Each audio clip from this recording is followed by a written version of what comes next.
Hey guys, first things first, I haven't posted a video in about 2 weeks now, I think, and that is because I have a bunch of my good friends who are getting married. So the past few weeks I've just been traveling around. I haven't been able to sit down and film a lot of videos, but in a couple weeks that will be over and I'll be back to uploading my weekly videos on a more consistent uploading schedule. Now for a totally not awkward segue, let's talk about coasters. Because who doesn't love a good coaster?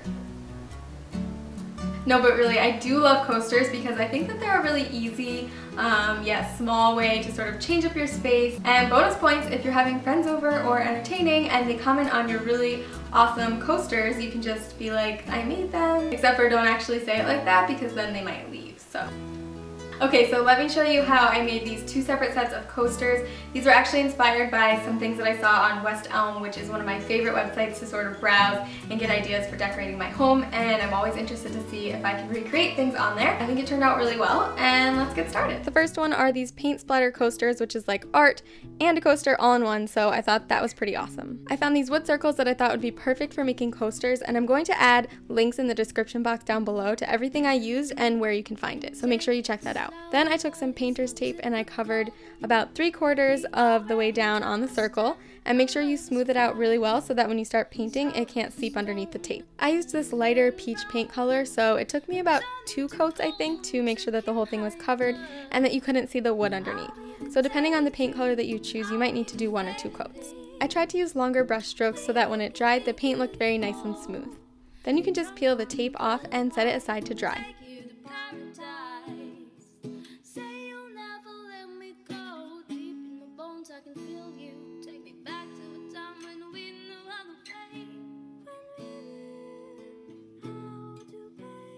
Okay, so next I grabbed a gold paint pen, and you can choose to do this step either before the splattering or after, but I chose to do it before.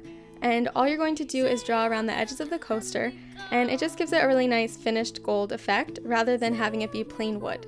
Now comes the fun part, so you can just mix some water in with your black paint and then cover the bottom part of your coaster up with tape. That's the part that you didn't already paint.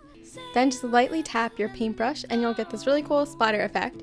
And make sure that you're wearing a shirt that you don't mind getting paint on because it does splatter farther than just the coaster.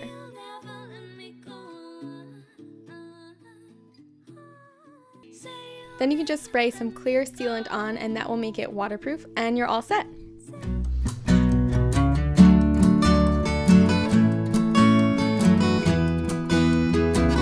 So marble and copper are basically everything right now, so I wanted to go with that idea and make some coasters, and they actually ended up looking pretty expensive and were very inexpensive to make. I got a sheet of marble tile, which is normally used for backsplashes and things like that, but I thought it would be perfect for this use. So you can just peel it off of the backing and then take your painter's tape again and lay it across the straight edge of the tile.